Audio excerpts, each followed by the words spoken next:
Moving on with the Tales of Adventure Collection 2 set, we have number 466, Part 2. It's the second film on this set, and it is Daughter of the Jungle, which is from 1949 and gives me a much more straight-laced, rather hokey kind of plot line here. We have a group of police officers carrying gangsters that crash land in the Amazon, and this woman appears out of nowhere to save them, kind of directing them back to her home base and her father, and the kind of how she's instigated herself into a local tribe, and it turns out that she is the lost heiress who mysteriously disappeared with her father a decade prior. Flattering to know that someone still remembers me. Remember you? Well, you're a big unsolved mystery. The Sunday supplements might have forgotten about you, but they couldn't forget about that trust fund you set up. Now, I do love the kind of leap in logic that it takes here, where she's got like a nice kind of dress that she's made, even though she's grew up 10 years. She's got lovely clothes all the way through this, even though she's living within the heart of the jungle, which just seems a little bit unrealistic. But these kind of jumps in logic are just in these films, and to be honest, I find them quirky and funny, but they don't really ruin the movie for me.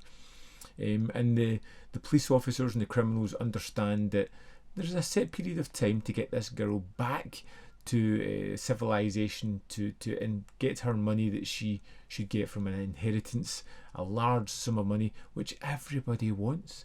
Split the trust? Yeah. Oh, you're crazy. You couldn't. No, I know. A lot of people have tried to get their hands on it before. Nobody's ever succeeded. But today I found out the answer.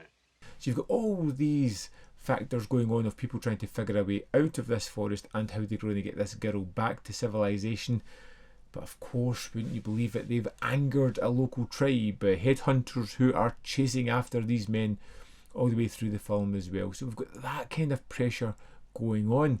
And it does have a lot of just hokiness about it. It doesn't feel overly serious. It doesn't have a great plot to kind of delve your teeth into. It's almost perfunctory. You can kind of see where the beats are going to go, how the movie's going to wrap up at the end, how it's going to get to that climax. Lianga white like serpent.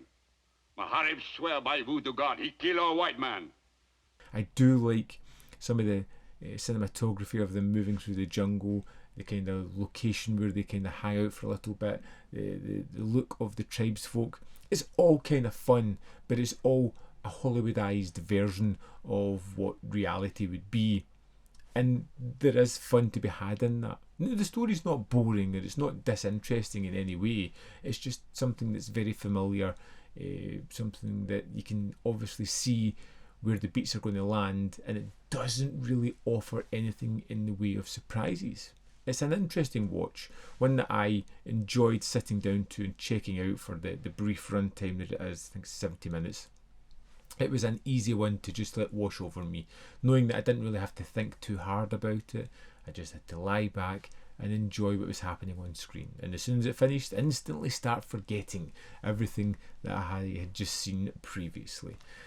So you see, all you need to do to restore yourself to power is to capture those who came in the Devil Bird. You come in Devil Bird. But I was a prisoner. I didn't want to come. Juana Doctor made me come. It's a fun kind of throwaway film. It's a nice little step in, this one. There's nothing egregious about it. It's just, yeah, it is what it is. Daughter of the Jungle was, yeah, it was fine. Nothing more than that. We're going to move on to the colour films next, jumping on with Fair Wind to Java, which I'm kind of looking forward to because it's got Fred McMurray in. So let me know your thoughts on Daughter of the Jungle if you've seen it. Drop me a comment in the comment box below. Let me know whether you really enjoyed it, you didn't enjoy it, you just found it kind of average. I'd really like to know your opinion of this one. As always, there is more content up here. You can see more of my stuff. In the description box below are links to the Patreon membership program and manvfilm.com, all ways in which you can support me. Thanks for watching, and I'll see you next time.